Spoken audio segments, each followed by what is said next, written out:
El día de hoy vamos a hacer la sesión del tema que me han encargado. Es en relación al parásito denominado Echinococcus granuloso y el Echinococcus multilocular. Esta es una enfermedad que tiene una relativa prevalencia en nuestro país. Como dice la causa, la etiología es este parásito, Echinococcus granuloso, ¿no? Da un cuadro clínico caracterizado generalmente por dolor abdominal, dependiendo del órgano donde ha sido afectado. El tratamiento generalmente vamos a usar los antiparasitarios, ¿no? Para poder erradicar. Lo más importante son las medidas preventivas y promocionales, ¿no? Que lo vamos a ver más adelante.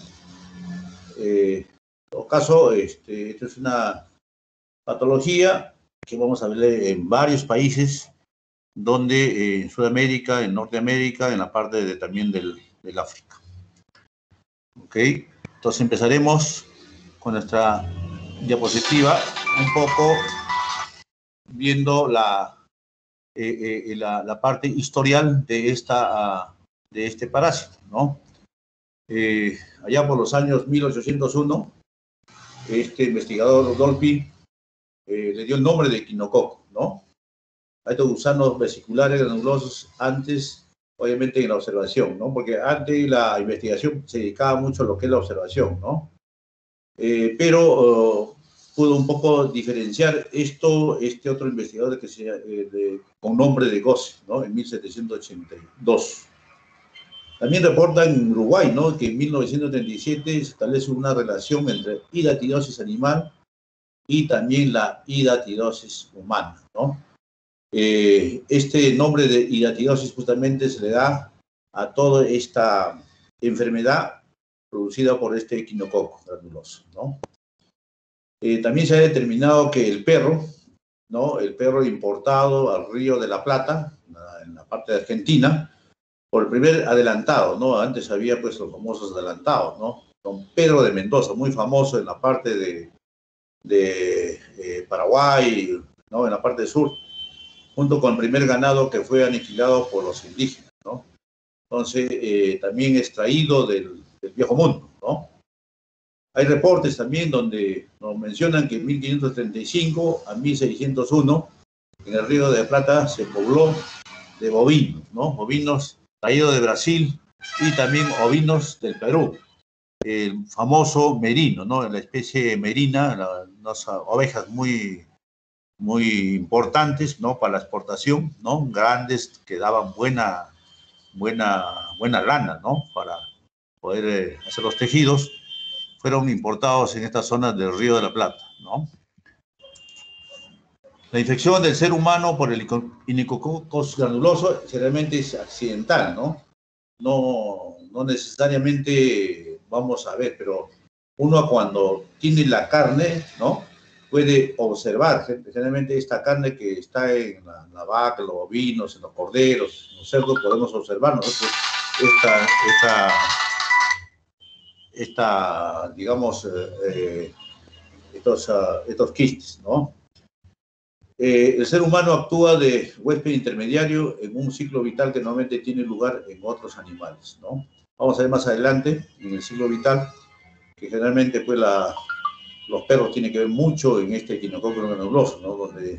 Y de manera accidental el ser humano se contamina al ingerir justamente los gusanos adultos del Echinococcus granuloso se encuentran en la naturaleza, generalmente en el intestino de los cánidos, especialmente del perro. Pero no olvidarse que también puede estar en los, digamos, animales salvajes, como son los lobos, los coyotes, los chacales, ¿no? Pero domésticamente lo tenemos en los perros. Y ¿quién no tiene perro, no? Pero tiene que ser unos perros que generalmente están un poco descuidados, ¿no? El estado quístico larvario, ¿no? Se desarrolla en los herbívoros, generalmente, ya dijimos, los corderos, ¿no? La vaca, los cerdos, los ciervos, ¿no? Y esto significa uno se contamina al ingerir justamente esta carne de estos animales, ¿no?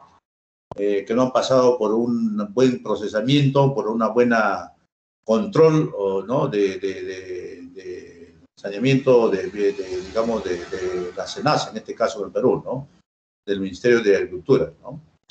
Entonces, de manera accidental, el ser humano, aparte de comer de manera accidental, ¿no es cierto?, el ingerir estos quistes larvarios, no ha hecho una buena cocción, ¿no?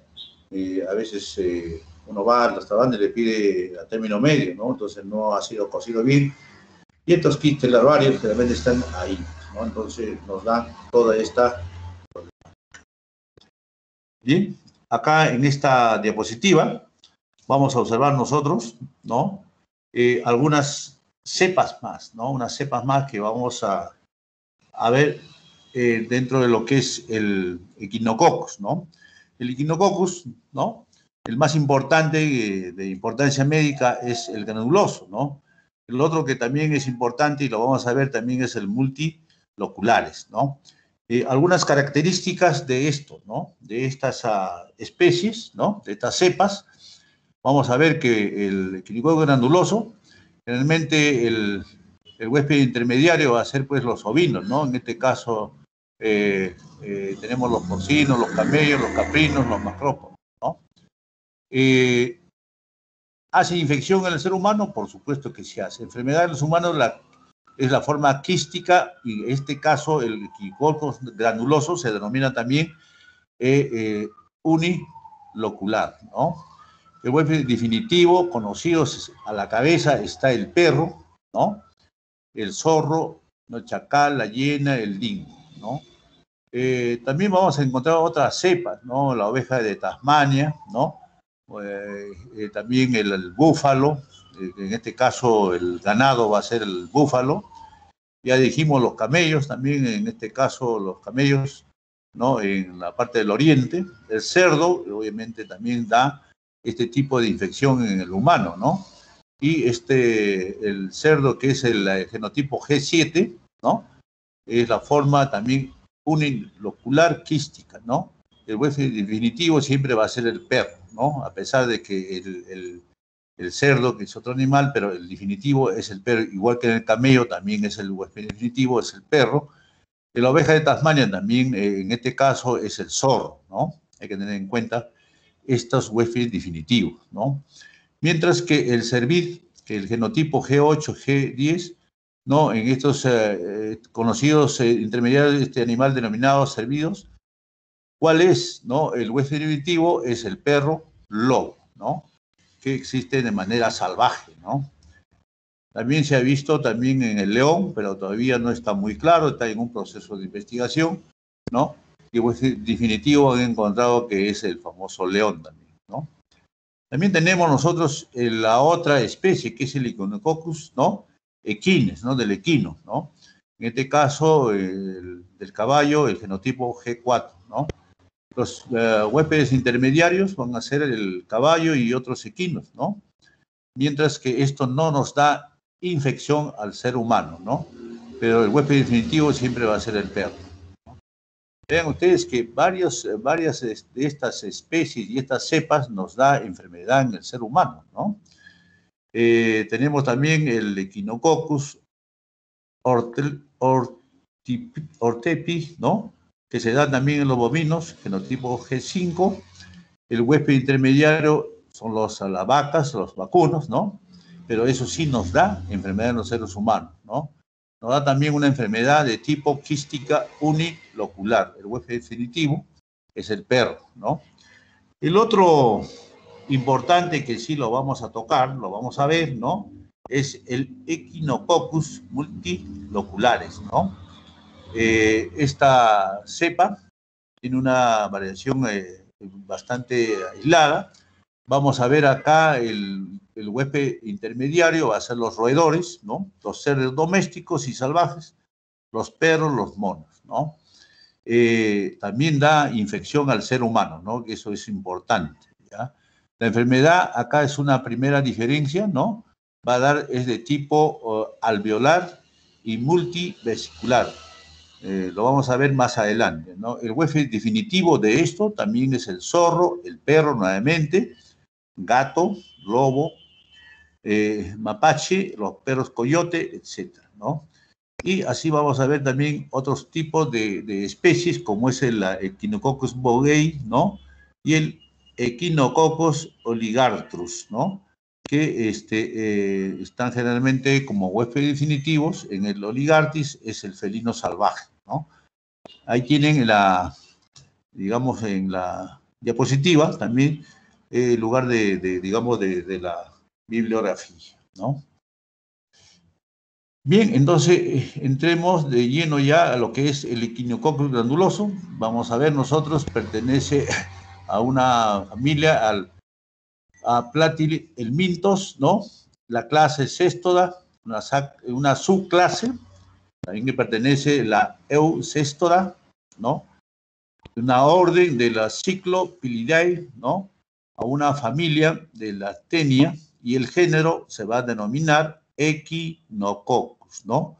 Dentro de eso tenemos 16 especies de Echinococcus, le hemos descrito algunas nada más, ¿no? De estas especies, el que vamos de mayor importancia médica es el Echinococcus granuloso, que ustedes como futuros médicos deben sí o sí conocerlo, ¿no?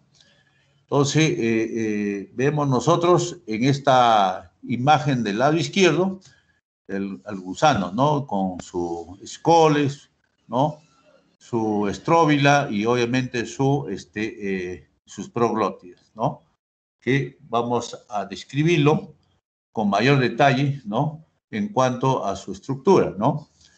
Este gusano, ¿no? Es un gusano, tiene un escoles, ¿no? ¿Cuál es la característica de este escoles? Presenta 4 discos succionadores, ¿no? O sea, que se pegan como una lapa, ¿no? Tiene un doble círculo de ganchos, ¿no? Que generalmente es la que permite su inmovilización, ¿no? Aparte del escoles, presenta también una estróbila, ¿no? Esa estróbila va a tener o va a estar estructurada de 3 proglótidas, ¿no? Una proglótida inmadura, la madura y la grávida, ¿no? Generalmente cuando inician está inmadura, va madurando esta proglótida y posteriormente van a fertilizar y obviamente van a estar ya grávidas, listo para poder secretar, ¿no? Ya estos productos, ¿no? Y los huevos, ¿no? Son producidos en el intestino de los cánidos, ¿no? Por el gusano adulto y eliminados por las heces, ¿no? Estos huevos permanecen en el ambiente, tienen la propiedad de tener una resistencia, ¿no? Una resistencia a la temperatura, ¿no? Al frío, al viento, ¿no? Entonces puede permanecer por buen tiempo en el ambiente, ¿no? Generalmente en el suelo. Vamos a ver acá nosotros en esto el escoles, ¿no? Esta es una ventosa, ¿no? Ahí vamos a ver una cara de la ventosa y obviamente son 4 ventosas, ¿no? Y los famosos ganchos, ¿no? En forma circular que tiene. Todo esto es la estróbila, ¿no? Acá vemos también en la segunda imagen muy claramente esta estróbila, ¿no? Este escoles, ¿no? El escoles en la parte superior y luego viene la estróbila, ¿no? Esa estróbila que va a ser la inmadura, la madura y la grávida que vamos a ver en la tercera diapositiva. Se ve claramente esta proglótida grávida. La otra estructura que también es importante, vemos nosotros la larva o hidátil, ¿no? En este caso vamos a ver el famoso la pared del huevo, ¿no? De esta hidátil también denominado, ¿no? La pared está constituida por una cutícula, ¿no? ¿Ya? Vamos a ver también nosotros en esa cutícula una parte que se denomina la adventicia, ¿no? Es una lámina adventicia que rodea todo esta hidate, a este huevo, ¿no? Luego vamos a ver nosotros la capa germinativa, ¿no? Una capa germinativa que está en la parte interna, ¿no? Donde va a dar lugar justamente digamos, a las famosas prolígeras o también denominadas vesículas germinativas, ¿no? Y también va a dar lugar esta capa germinativa, ¿no? Los famosos escólisis, ¿no? Escólisis característico de la maduración de este gusano, ¿no? En la parte inferior vamos a ver nosotros un escoles, ¿no? Un escoles invaginado, ¿no? Todo está dentro de esta hidátide, ¿no? Ese es invaginado, ¿no? Y luego a ver también, obviamente, cuando se abre y cuando se produce el elemento, ¿no? En la parte derecha vamos a ver debajo de esta hidátide que está al medio, el escólex evaginado ya, ¿no? Mira cómo ya sale, ¿no? Evaginado al penetrar en el huésped, ¿no? Una vez que ya penetró este huevito, ya ingresó, ¿no? Entonces se evagina, ¿no? Ya estamos con el gusanito, ¿no? Vamos a ver en el ciclo vital cómo se desarrolla todo esto, ¿no? Nuevamente vemos acá, ¿no? Esta estructura del quiste equinococo, ¿no? Quiste hidático, ¿no? En la cual vamos a ver nosotros nuevamente está lo más importante, ¿no? La capa germinativa y las vesículas obviamente germinativas, ¿no? Primero hay unas cápsulas, unas protoescólisis, ¿no? Posteriormente va madurando y también lo que llama la atención acá, y deben fijar justamente es el fluido, el líquido hidático. Este líquido hidático es altamente anafiláctico, ¿no? Entonces hay que tener mucho cuidado con este líquido, ¿no? Vamos a ver entonces también en unos quistes, el quiste hidático y las hijas o hermanas, ¿no? De este quiste hidático.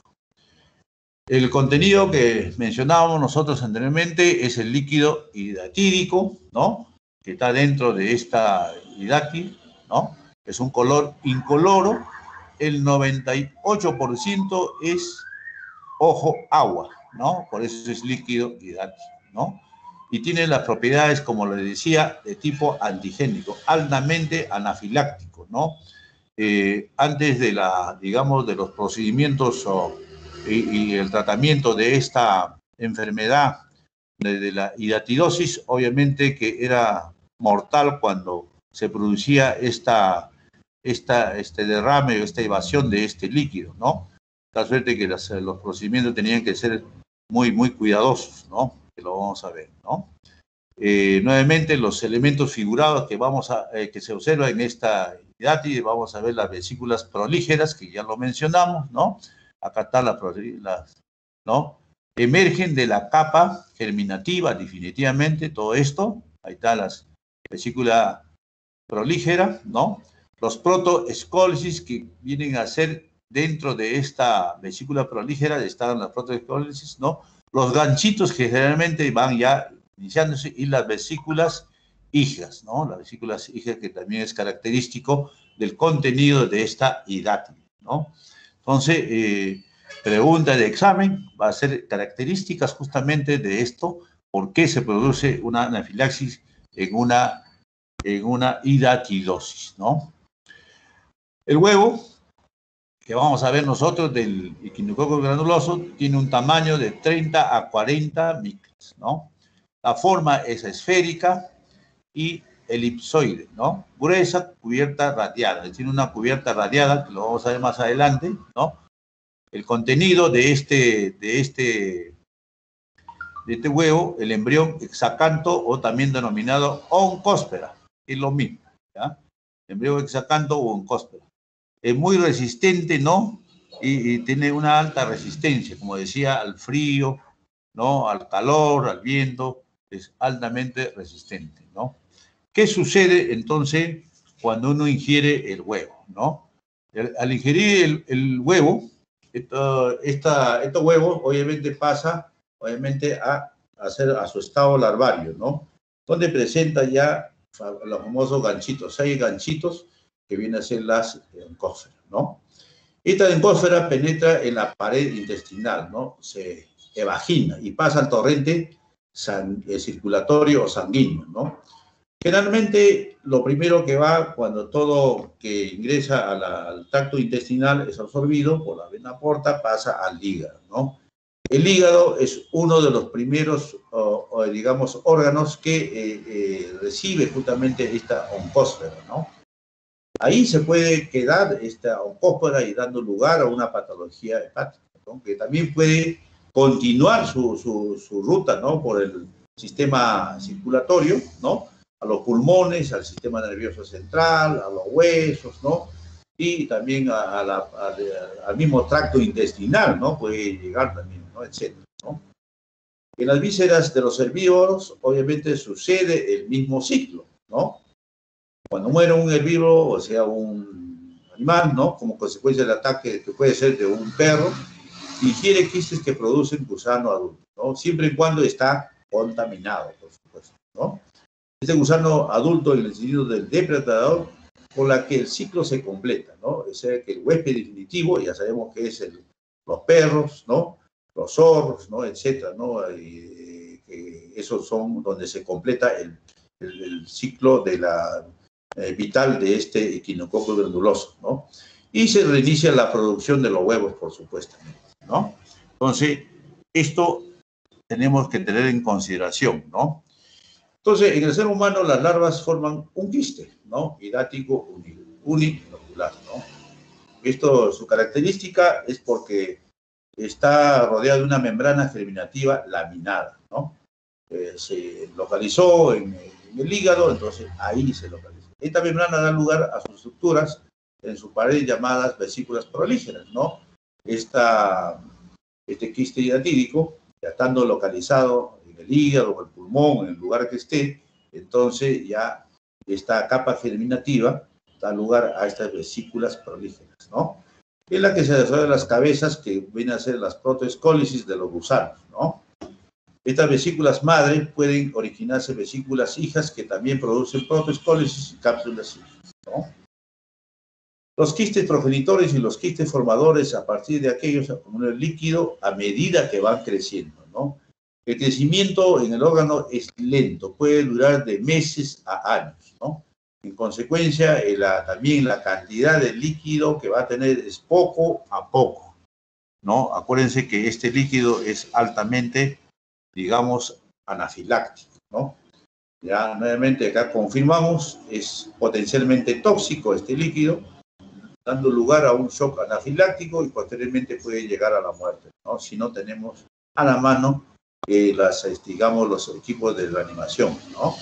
Entonces es importante, para un equipo de reanimación tenemos que contar, por supuesto, a la mano, ¿no? De arranque un laringoscopio para poder entubar, porque el paciente se choca, ¿no? Hay una disminución de la presión arterial, hay problemas de la frecuencia cardíaca, ¿no? Puede haber primero una taquicardia, luego una bradicardia, consecuentemente puede llevar a la muerte. Entonces, para poder nosotros contrarrestar, tenemos que tener un laringoscopio para dar qué cosa. Primero, darle obviamente una oxigenación adecuada a las vías respiratorias, ¿no? Permeabilizar las vías aéreas, tener un acceso, digamos, de vía sanguínea para colocar obviamente los, digamos, elementos para levantar la presión arterial, ¿no? Entonces, si no tenemos todas esas cosas, obviamente el paciente se nos puede morir, ¿no? Igualmente que la diseminación de estas protoescólisis potencialmente germinativas pueden llevar a desarrollar quistes en otras localizaciones, ¿no? Como decíamos nosotros, en el sistema nervioso central, en el intestino, en los huesos, etcétera, ¿no? También hay que tener presente que estas vesículas prolígeras y las vesículas hijas se desintegran finalmente en el quiste madre, ¿no? Liberando los protoescólisis acumulados. Se deposita en el fondo del quiste formando la famosa arena hidática, ¿no? Esto es muy importante, ¿no? La formación de la... ¿Qué cosa es la arena hidática? Es la desintegración justamente de estas vesículas hijas, ¿no? Estos protoescólisis que se han prácticamente involucionado, ¿no? Acuérdense que este es un quiste unilocular, ¿no? Que puede medir de unos 5 centímetros. Pero se ha descrito quistes que llegan hasta 20 centímetros, ¿no? 20 centímetros, ya imagínense el tamaño que tiene, ¿no? Que contenían 2 litros de líquido quístico, ¿no? Esto, obviamente, en el transcurso del año, este quiste unilocular puede, digamos, formar esta cantidad de líquido. Y por supuesto que esto, si es en el hígado, va a haber un dolor a nivel del hígado, ¿no?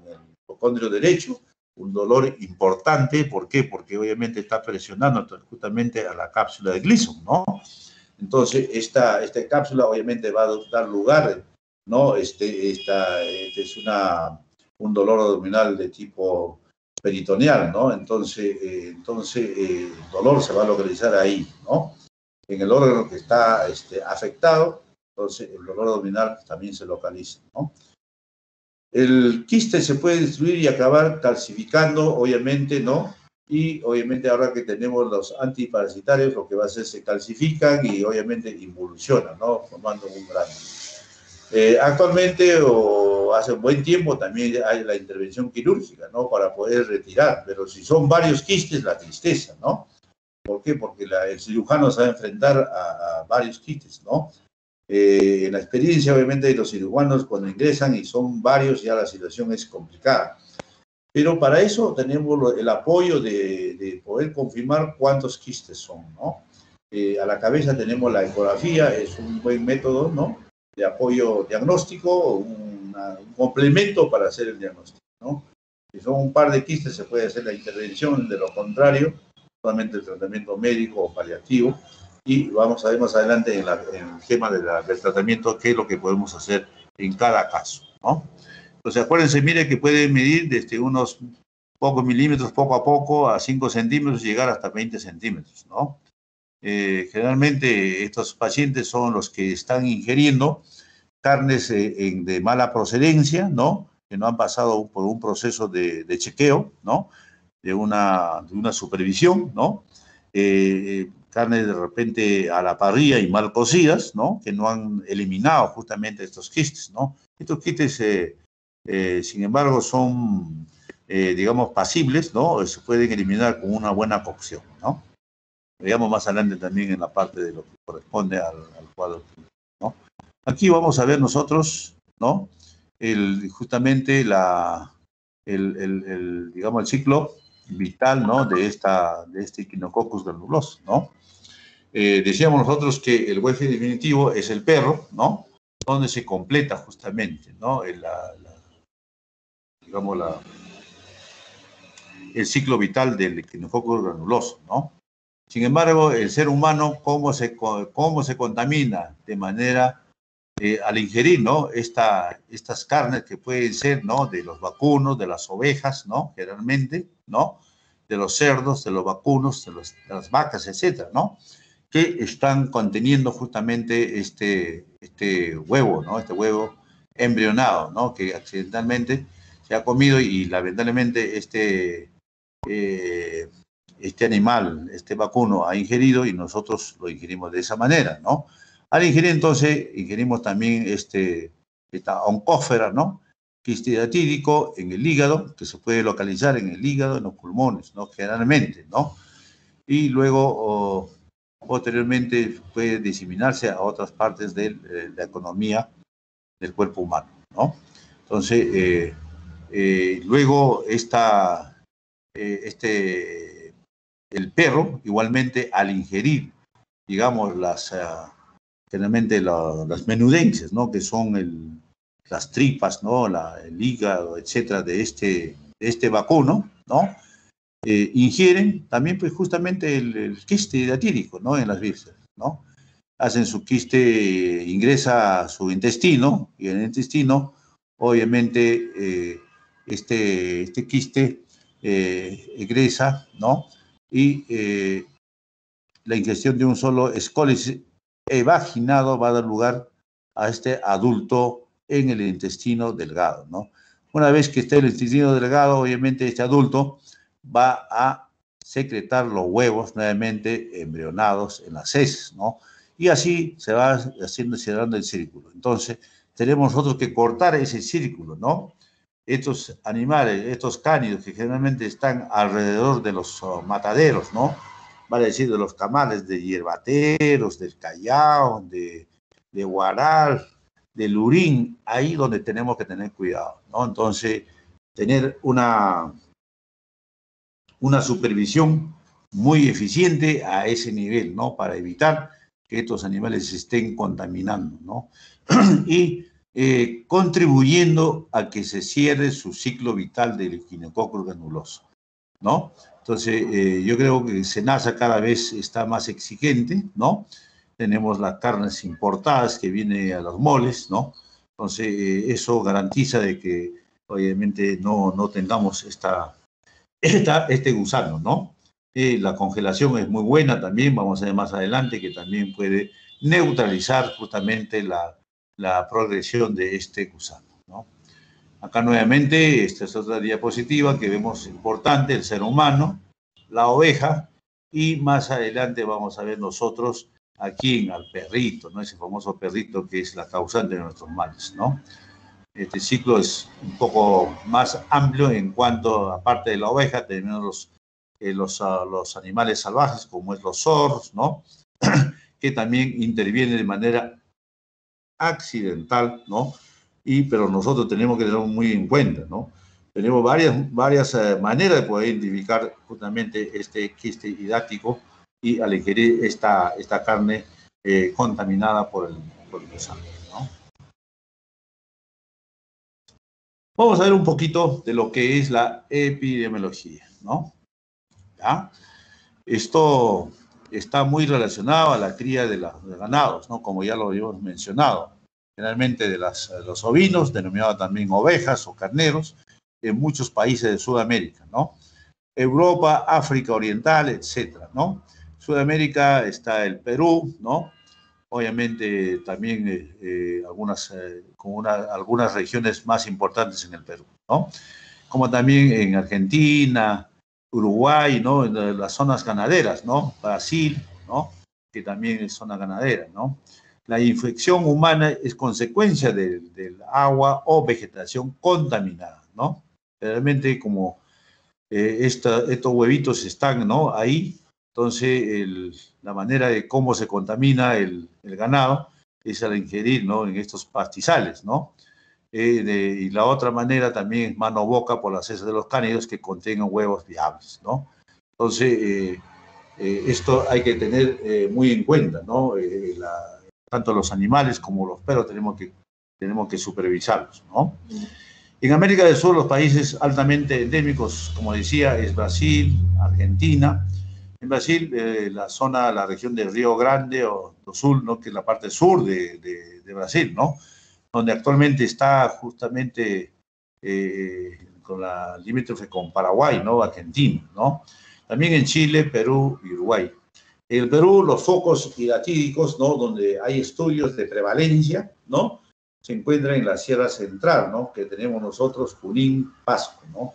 La zona importante que tenemos que interrogar a nuestros pacientes cuando tenemos un paciente con dolor abdominal localizado, ¿no? Y a la ecografía encontramos un quiste inmenso, ¿no? O regular tamaño, ¿no? Entonces, la procedencia es importante y el hábito alimenticio que también es importante, ¿no? En el sur también tenemos la parte de Cusco, Puno, ¿no? Ayacucho, que también es de menor prevalencia, pero más es esta zona, Junín, Pasco, Cusco y Puno, ¿no? Considerar también entonces estas zonas que por su falta de supervisión a veces sucede esta contaminación con este Echinococcus granuloso, ¿no? Este autor Moro y colaboradores ha reportado en 2005, ¿no? La prevalencia de hidatidosis humana por ecografía y radiografía de tórax son altas, ¿no? En ese estudio demostraron que el 4.3 a 9.1% de estos pacientes tenían justamente la prevalencia de hidatidosis, ¿no? En el estudio que hicieron Moro, ¿no?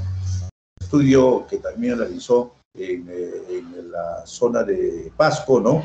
Una prevalencia de hidatidosis humana mediante la técnica de la ecografía, también nuevamente en Pasco, fue de 5.5%, muy parecido al primer estudio de Moro, ¿no? De un estudio de 949 pacientes con sospechas 52, ¿no? Presentaron justamente la hidatidosis, ¿no? Haciendo un 5.5%, con una intervalo de confianza en el 95%, ¿no? De 4.1 a este rango a 7.1%, ¿no? Entonces vean entonces que sí hay hay una confirmación, ¿no?, de estas zonas de Pasco, de Junín, ¿no?, como también en Cusco, como también en Puno, ¿no?, hay esta prevalencia. O sea, siempre la enfermedad hay que buscarlo, ¿no? Hay que investigarlo a la enfermedad, ¿no? Para investigarlo hay que conocer, ¿no?, la teoría, ¿no? Porque de lo contrario no lo vamos a encontrar la enfermedad, ¿no? En cuanto a la epidemiología de la hidratidosis en el mundo, vemos nosotros acá, ¿ve?, toda Sudamérica prácticamente, ¿no? ¿No? Es importantísimo, ¿no? También en el África, la parte de Rusia también tenemos ahí, ¿no? Ven ustedes que prácticamente en Norteamérica está, ¿no?, con una menor prevalencia, ¿no? Pero ahora que hay mucha migración, más de 11 millones de inmigrantes en Estados Unidos ya han llevado costumbres, ¿no?, han llevado hábitos, ¿no? Entonces también se han llevado de paso algunas enfermedades, ¿no?, de Sudamérica, ¿no? Bueno, entremos ahora a lo que es el cuadro clínico de este gusano denominado echinococco granuloso, ¿no? El crecimiento del quiste unilocular puede demorar de 5 a 20 años antes de dar síntomas, ¿no? A los 5 años, como decía, puede crecer, digamos, unos 5 centímetros, ¿no? Dando lugar a que hasta en los años poco a poco puede dar el tamaño de este quiste, ¿no? El primer signo es la presión del quiste por expansión, ¿no? Obviamente va creciendo, ¿no? Va creciendo el quiste y va comprimiendo al órgano. En este caso, si está en el pulmón, va comprimiendo. ¿Qué pasa? El paciente va a tener problemas de respiración, tos, dificultad para respirar, porque le está quitando espacio para que se expanda el pulmón, los alveolos, ¿no? Igualmente sucede con el hígado, ¿no? Entonces, esto hay que considerar, ¿no? El hígado presiona los conductos biliares y los vasos sanguíneos, ocasionando dolor y rotura en el árbol bronquial, ¿no? ¿Qué pasa cuando se rompe este árbol biliar? Puede estar acompañado, obviamente, puede estar acompañado con ictericia, ¿no? Puede haber un problema ictérico cuando obviamente se presenta rotura del árbol bronquial, ¿no? En los pulmones el quiste provoca tos, disnea y dolor torácico. Ojo, ¿ya? Esa disnea, falta de aire, hambre de aire, ¿no? No es por una infección de coronavirus, sino una neumonía bacteriana, sino por un quiste, ¿no?, que va creciendo, ¿no? Y el dolor torácico, que aprieta justamente la pleura, ¿no?, la pleura parietal, la visceral, dando lugar al dolor torácico, igual que en el hígado, ¿no? El 20% de casos se produce rotura del quiste, ocasionando fiebre, ojo, ¿ya? Una cantidad, ¿no? Fiebre, urticaria, anafilaxis y muerte, ¿no? ¿Cuándo puede suceder? Está jugando su pelota, su partido de fútbol, le llega un balón, ¿no?, en el hígado y tenía su quiste, se rompe, ¿no? Accidentalmente, ¿no? Está con la motoneta, se cae, la bicicleta, un accidente, ¿no? Entonces, en esas circunstancias puede darse lugar a esta rotura del quiste, ¿no? Entonces, en consecuencia, hay que tener mucho cuidado cuando hay un primer dolor, investigar por qué está doliendo. La ecografía no es muy cara, es sencilla, fácil de realizar en los establecimientos de salud. Por lo tanto, indicarle cuando hay este tipo de cuadro clínico, ¿no?, de dolor, ¿no?, abdominal, ¿no? Obviamente localizado en el hipocondrio derecho, es hígado, ¿no? Ustedes en semiología van a llevar obviamente topografía, ¿no? Lo que se llama los famosos cuadrantes, ¿no? Cuadrante superior, inferior, izquierda, derecha. Y los famosos donantes, ¿no? Dividido en 9 partes, ¿no? Digamos, el hipocondrio derecho, ¿no? El flanco derecho, fosa ilíaca derecha, ¿no? El epigastrio, el mesogastrio, el hipogastrio, ¿no? Igualmente el hipocondrio izquierdo, ¿no?, el flanco izquierdo, y la fosa ilíaca izquierda, ¿no? Entonces, cada uno tiene una localización, un órgano, ¿no? En el hipocondrio derecho está justamente el hígado, ¿no?, y la vesícula biliar, ¿no? Entonces, eso tienen que ustedes localizar y pensar, ¿hay dolor ahí? Ah, debe ser un problema de vías biliares, vesícula o de hígado, ¿no es cierto? Entonces, tienen que investigar ahí, ¿no?, con los exámenes complementarios, ¿no? Y de acuerdo a la clínica, pedirle su ecografía, una radiografía o una tomografía, pidiéndole el cuadro clínico, ¿no? Ok. Perdón. La rotura de quiste condiciona la diseminación de miles de protoescoles. Obviamente, cuando se disemina, que eso es una emergencia, definitivamente es una emergencia, ¿no? En el hueso es responsable de la erosión de la cavidad medular y del hueso en el mismo, sí mismo, ¿no? Imagínense un quiste hidatídico que sucede, ¿no? En un hueso, en el hueso ilíaco, en el fémur, ¿no? En cualquier hueso, ¿no? Entonces, esto, en un simple salto, pum, se quiebra tu huesito, ¿no? Y descubren que hay un quiste hidatídico, ¿no? O cualquier otro quiste. Entonces, también empezar a investigar con una radiografía, ¿no? En el cerebro puede aparecer lesiones, ¿no? Graves como consecuencia del crecimiento tumoriforme del quiste en el cerebro, ¿no? A veces debutan con una convulsión, ¿no? Como va creciendo, entonces el chiquito empieza a convulsionar, ¿no? Mareos o un desmayo, ¿no? Entonces, y le van a hacer una resonancia magnética o una tomografía cerebral, encuentra ahí un tumor, por ahí dice tumoriforme, ¿no? Tumoriforme, ¿qué significa? Es un tumor, no sabemos qué tipo de tumor, ¿no? Pero si seguimos investigando, ¿no? Entonces, vemos que es un parásito, un Echinococcus granuloso, ¿no? Vean ustedes, ¿no? Cómo podemos descubrir a través de un signo clínico, ¿no? Pero ya está tardío, ¿no? La idea es anticiparnos, ¿no? Mareo, dolor de cabecita que tiene el niño o el adulto, ¿no? Investigar qué pasa, ¿no? Si todo está bien, las funciones vitales, la presión arterial, no hay problema. No hay problema con los pares craneales, investigan neurológicamente, no hay quine positivo, entonces empezamos a investigar con una resonancia magnética y encontramos este gusano ahí metido, ¿no? Aquí vamos a ver nosotros una placa radiográfica, rápidamente vamos a pasar, ¿no? Un paciente con quiste hidatídico, ¿no? Uno, miren ustedes ahí a nivel pulmonar, múltiples, porque son varios, mira, acá hay 1, 2, 3, 4 quistes hidatídicos, ¿no? Vean ustedes una placa pulmonar, cómo podemos determinar, ¿no? Igualmente vamos a ver nosotros, ¿no? Algunos signos característicos, ¿no? Se pasó un ratito, ya.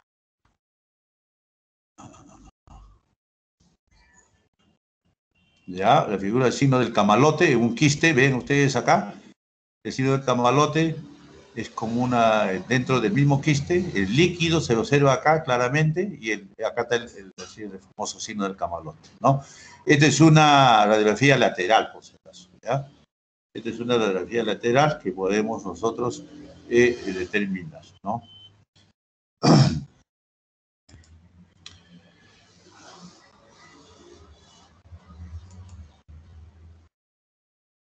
A ver. Vamos a ver ahora acá lo que es el diagnóstico de laboratorio, pero hay un ratito. Ahí está. Ya, ahí veíamos, ¿no? Perfecto. Ahora sí, ahí vemos nosotros otro quiste, ¿no? Hidatídico, ¿no? Donde vamos a ver el signo de la serpiente, ¿no? Todo este es el quiste hidatídico y el signo de la serpiente característico, ¿no? Que se ve cuando el contenido del líquido es bastante transparente. Acá vemos nosotros, vemos el signo del menisco, en un quiste hidatídico, en la flecha blanca, ¿ya? Parece que se hubieran mordido, ¿no? Un menisco, ¿no? Y también vamos a ver nosotros en el lado derecho, nuevamente, ahí vamos a ver nosotros el signo del camalote, ¿no? Acá claramente este signo del camalote es una toma lateral, ¿no? Vean ustedes en esta lámina.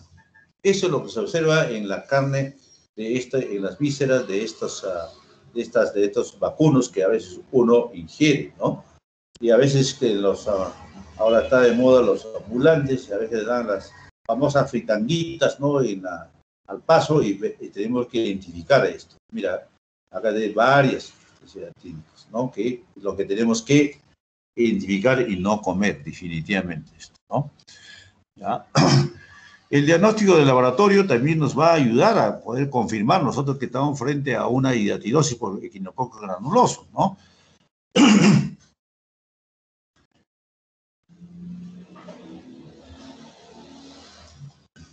Bien,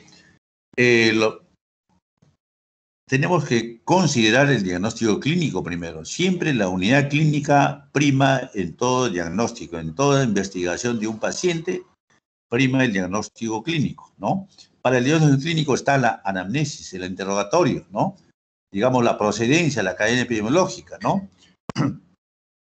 Y esta procedencia y los síntomas ya te puede dar lugar a una sospecha clínica, ¿no? Y confirmas con el examen físico, ¿no? Y tenemos el estetoscopio que también nos ayuda, ¿no? Entonces, el diagnóstico clínico es importante, planteamos nuestros diagnósticos y decimos que descartar una equinococcus granulosa. Y luego de plantear esto, tenemos que pedirle, ¿no? ¿Qué le pedimos? Un hemograma, ¿no? Siempre que ustedes pidan un examen, digamos, de laboratorio, tienen que pensar, ¿por qué piden? ¿Qué van a encontrar en un hemograma, ¿no? Si estás pensando en una infección bacteriana, va a haber una leucocitosis, ¿no? Va a haber una desviación izquierda. Si es fuerte, va a haber abastonados, ¿no? Puede haber neutrofilia, ¿no? Si es una infección por virus, ¿no? Puede haber leuco o no puede haber leuco, puede haber tal leucopenia, ¿no? Y también debemos pensar que también va a haber un problema de presencia, si estamos ante un parásito, ¿cómo va a estar? Los eosinófilos, ¿no? Los eosinófilos, ¿no?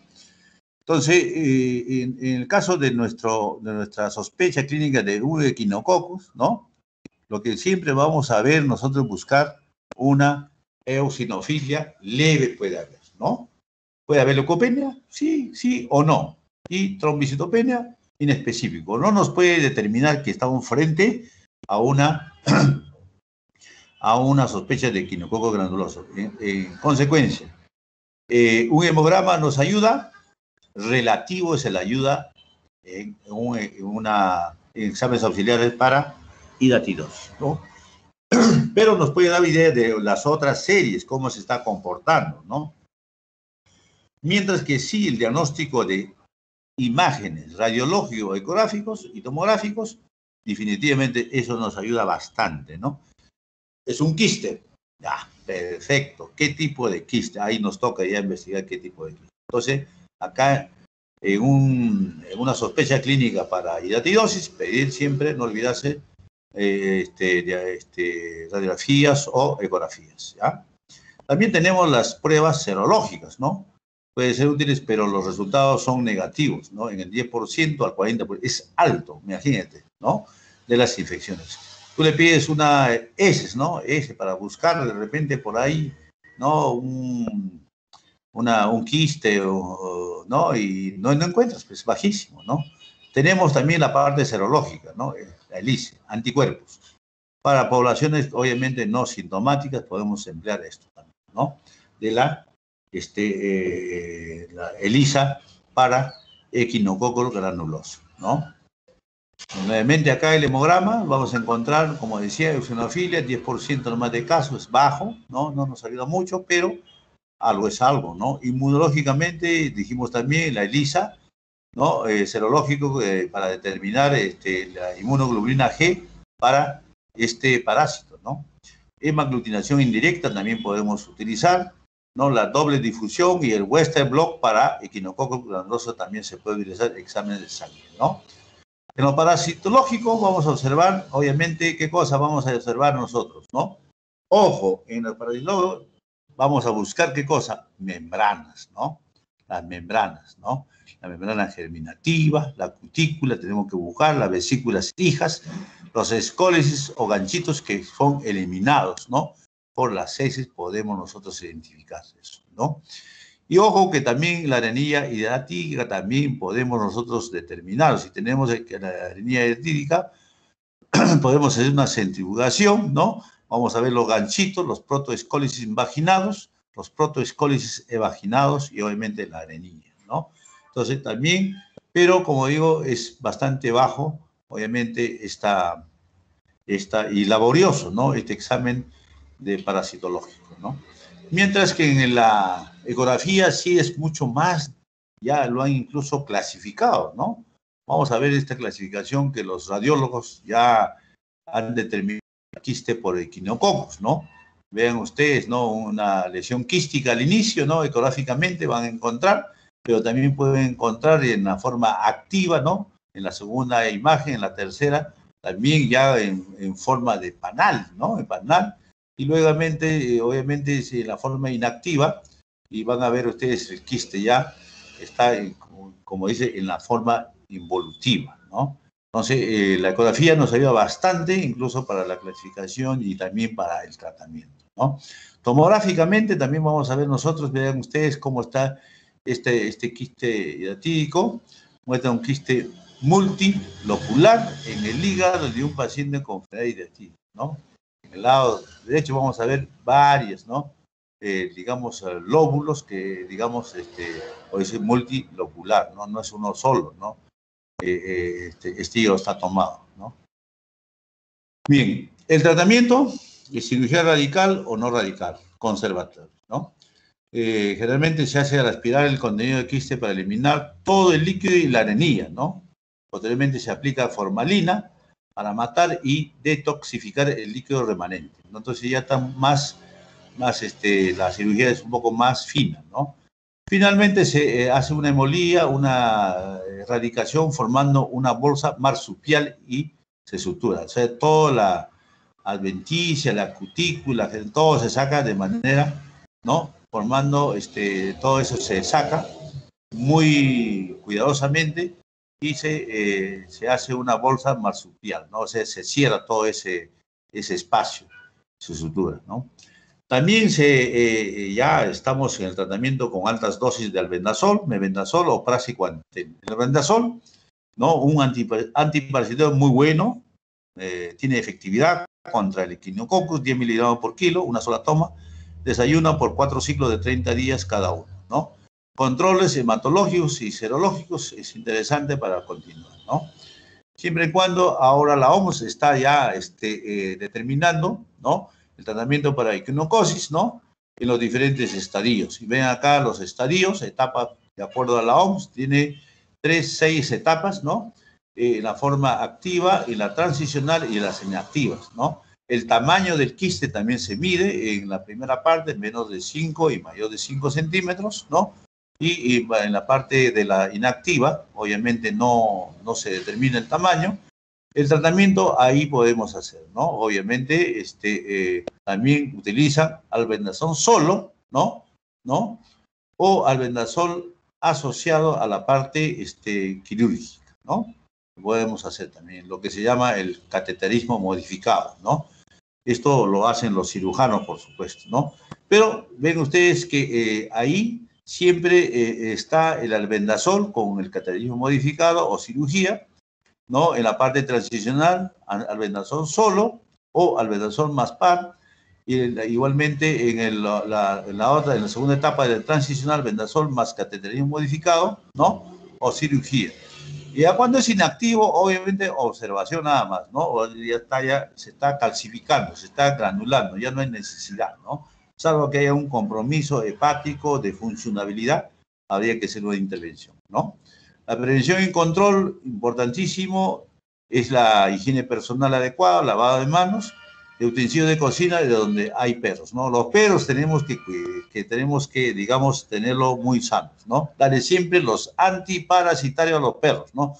Los veterinarios se encargan de dar esto, ¿no? Evitar presencia de perros cerca de los mataderos, eso es muy importante porque eso es lo que van a trasladar y diseminar los huevos, ¿no? De este gusano adulto cuando ya culmina su ciclo vital de este quinococo granuloso, ¿no?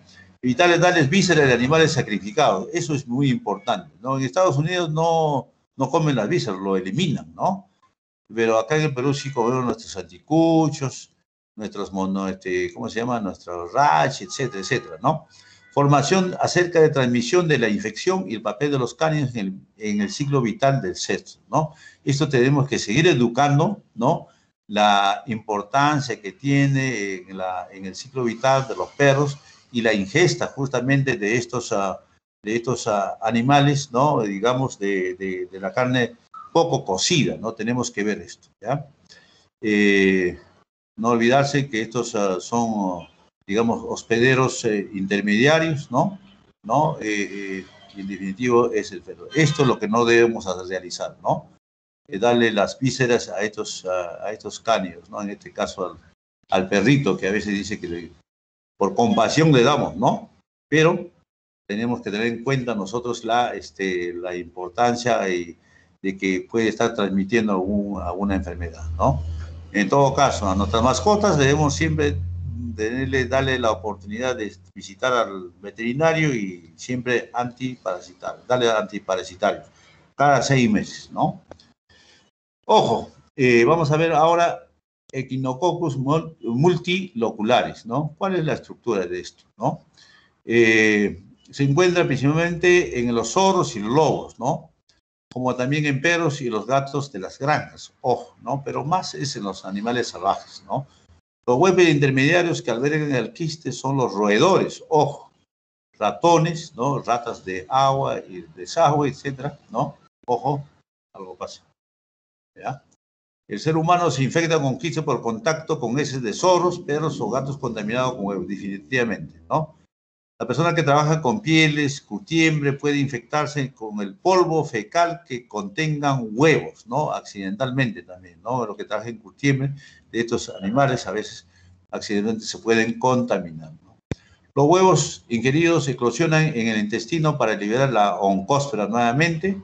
Esta oncósfera a través del torrente sanguíneo llega al hígado y los pulmones, ¿no? Y a otros órganos, por supuesto, también, ¿no? Como hemos visto en esa tomografía, ¿no? Este quiste hidratídico alveolar, ¿no? Se desarrolla como una estructura, ¿no? El quiste crece por gemación exógena, por lo que puede remediar un carcinoma. Mucho de hoy, obviamente, este quiste tenemos que hacer diferencia. Como es tumeriforme, que significa parecido a un cáncer, un tumor, ¿no? Entonces hay que hacer una diferencia con un carcinoma, ¿no? Que puede ser pulmonar o hepático, un carcinoma hepático, un carcinoma pulmonar, ¿no? Los quistes individuales son estériles y rara vez producen protoescólisis, ¿no? Protoescólisis producen, ¿no? Entonces, esto hay que considerar dentro de lo que es la equinococcus multilocular, ¿no? Acá vamos a ver las características de las 4 especies de equinococcus, que son las más importantes, ¿no? Una de ellas está digamos, la granulosos, ¿no? La Bogeli y la Oligarchus, ¿no? Pero lo que nos interesa en esta parte de la clase es la multilocularis, ¿no? La forma larvaria en humanos va a ser la multilocular infiltrativo, ¿no? ¿Cuáles son los componentes del quiste? No solamente capa laminada, muy fina y sin pericisto, ¿no? Lo que permite la invasión tisular, ¿no? O sea, al músculo, ¿no? Crecimiento del quiste, ¿no? La capa germinativa del metacéstodo, ¿no? Prolifera dentro del quiste, ojo, y de forma exógena para infiltrarse en el tejido del hueso, ¿no? Las células de la capa germinativa pueden desprenderse y hacer metástasis a otros órganos, ¿no? Igual que la granulosis, ¿no? Entonces, este multilocular tiene unas características importantes también, ¿no? Acá vemos el ciclo vital de esta equinococcus multiloculares, ¿no? Nuevamente, el ser humano, de manera accidental o poca supervisión, le ingiere la oncósfera, ¿no? Y puede dar lugar a través de llegar al intestino, eclosiona, ¿no? Y a través del torrente sanguíneo puede llegar al hígado, al pulmón, a los huesos, etcétera, formando el quiste hidratídico, ¿no? En el humano, ¿no? A su vez, el huésped definitivo siempre va a ser los cánidos, en este caso los zorros, perros, gatos, etcétera, ¿no? Generalmente esto también se puede contaminar, como decíamos nosotros, estas vísceras que puede eliminar, realmente los ratones son los que ingieren y también de manera, obviamente, estos ratones, estas ratitas, ¿no? Eliminan las oncósferas, dando lugar a las quistes hidratídicos en las vísceras, ¿no?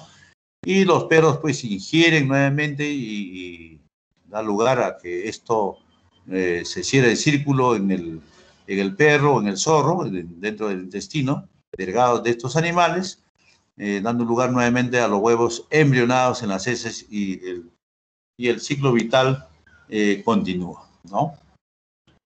¿Cuál es el cuadro clínico de este equinococcus granuloso, no? En el hígado los quistes pueden llegar a imitar un carcinoma, definitivamente, dando lugar a un crecimiento del hígado, ¿no? Denominado hepatomegalia, ¿no? O sea, normalmente el hígado no debe palparse, pero cuando uno palpa ya dice por debajo del borde costal derecho y ya estaba frente a una hepatomegalia, que puede ser 1, 2, 3, 4 centímetros, 5 centímetros, ¿no? La hepatomegalia siempre pensar en un carcinoma, ¿no? Si es mayor de edad, con mayor razón, ¿no? Que pueda dar lugar a una obstrucción biliar, sí, por supuesto, ¿no? Y por tal, dando lugar a problemas de tipo de ictericia, ¿no? Alteración de las bilirrubinas, etcétera, ¿no? También puede dar lugar a la desnutrición, ¿no? Ascitis o hipertensión portal, ¿no? Problemas a nivel hepático, ¿no? Produciendo por equinococos multilocularios, ¿no? Confiere un aspecto de cirrosis hepática, ¿no? Obviamente que un cáncer hepático, una cirrosis hepática, un hígado graso, ¿no? Son muy cerca, son primas prácticamente y hay que actuar rápidamente, ¿no? La tasa de mortalidad sin tratamiento es más o menos del 70% en personas infectadas, ¿no? Es bastante alta, ¿no? Obviamente que si detectamos tempranamente esto, podemos evitar y disminuir esa tasa de mortalidad. Y esa es la misión de nosotros los sanitarios, que trabajamos todo en el sistema, ¿no? El diagnóstico de laboratorio de este gusano, de este equinococos multiloculares, ¿no? Va a ser justamente la forma tisular, ¿no? Del equinococos multilocular, no presenta protoescólisis y el material se parece a un carcinoma. Las pruebas también de imágenes, como son las ecográficas, radiológicas y serológicas, también son útiles para el diagnóstico del equinococos multiloculares. El tratamiento, igual que el equinococo granuloso, ¿no? De la hidatidosis, ¿no? También es a través del estadio clínico, ¿no? Si es quirúrgico, tenemos que hacer la cirugía, pero si es diseminado, obviamente hay que tener mucho cuidado. Simplemente el tratamiento médico a través del mebendazol y el albendazol, ¿no? Han dado buenos resultados, ¿no? Para el tratamiento de también, digamos, de la equinococos multiloculares, ¿no? Para esto, obviamente, esta equinococos, en este estadio, este es el esquema de tratamiento también para esta equinocosis en general, ¿no? Viendo, digamos, qué tipo de estadio está, ¿no? De acuerdo a estos 6 estadios determinados ya por la OMS, ¿no? El albendazol, su dosis de 10 a 15 miligramos por kilo día, en 2 dosis divididas, ¿no? Ojo que la dosis habitual en adultos es de 400 miligramos 2 veces al día, ¿ya? Esto hay que tener en cuenta cuando uno da el famoso albendazol. Como ven, acá en los diferentes estadios puede entrar el cateterismo modificado o cirugía, ¿no? Como en otros no, simplemente es tratamiento solo con albendazol, ¿no? Entonces, que da buenos resultados, ¿ya? Entonces, este mismo esquema van a emplear para digamos, digamos, acá tenemos también la otra, tratamiento de estallido específico de quirúrgico alveolar. Ok, acá, en esta última lámina, tenemos la última lámina, señores alumnos, ¿no? Donde también para este tipo de equinococcus alveolar, ojo, tenemos estadios, también 6 estadios, y podemos administrar también lo que se llama la resección radical, ¿no? Ojo, luego un seguimiento por 2 años seguidos. Hay que hacer controles definitivamente con exámenes de imágenes, ¿no? Definitivamente. Obviamente esa alta tasa de mortalidad con con este esquema de tratamiento de equinocosis alveolar se ha disminuido bastante, ¿no? En la parte inferior vamos a ver nosotros que emplean ahí que la BMS es la benzimidazoles, ¿no? En este caso, ¿no? También tenemos el empleo de tomografía por emisiones de positrones, ¿no? ¿no? La tomografía computarizada, ¿no? Resonancia magnética, ¿no? Lamentablemente acá en el Perú todavía no tenemos la tomografía por emisión de positrones, pero sí tenemos la computarizada y la resonancia magnética y podemos hacer el seguimiento, ¿no? En el seguimiento, obviamente, la erradicación de esta equinocosis alveolar va a dar lugar a que esto se ha disminuido su mortalidad. Ok. Bien, chicos. Eso sería en cuanto a hidratidosis, ¿no? De los dos equinocosis más importantes en la actividad médica, como es el equinococo granuloso, ¿no? Que nos da la hidratidosis, ¿no? Y también lo que se llama la equinocosis multilocular, ¿no? Equinocosis alveolar, ¿no? Que también afecta a los órganos como es el hígado, como también es el pulmón, el sistema nervioso central, ¿no? Dependiendo de eso, el advenimiento del tratamiento médico con el albendazol, ¿no? Con el albendazol ha hecho que también esto se disminuya lo que antes no se podía realizar, ¿no? Ok. No olvidarse, ¿no? También en la parte preventiva, ¿no? El control de estos, para evitar este tipo de enfermedades, ¿no? Tipo de hidatidosis, ¿no? El control, la supervisión de los camales, generalmente donde se puede contaminar, ¿no? Ya esta enfermedad probablemente haya disminuido, ¿no? En cuanto a la prevalencia, pero es un tema que siempre hay que tener en cuenta cuando encontramos en una ecografía hepática o pulmonar, ¿no? Un quiste hidratídico, ¿no? Ok. Con esto termino, señores alumnos, de la clase de Echinococcus. Más bien, si hay algún comentario, preguntas, con gusto, para poder realizarlo. Doctora Kelly.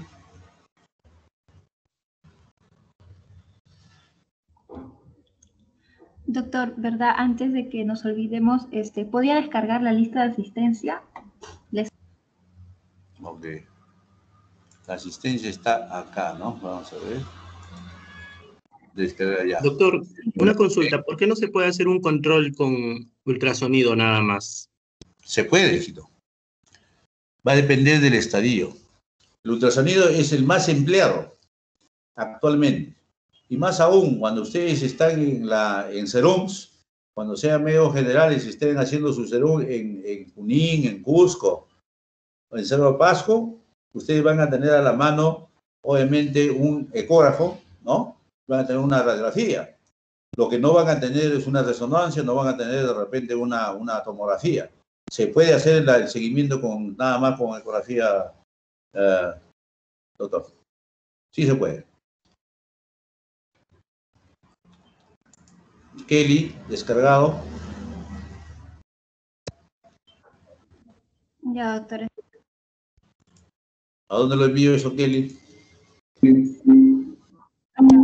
¿Tiene su correo de la señorita? ¿Lo envío a la secretaria o te envío a vos, Kelly?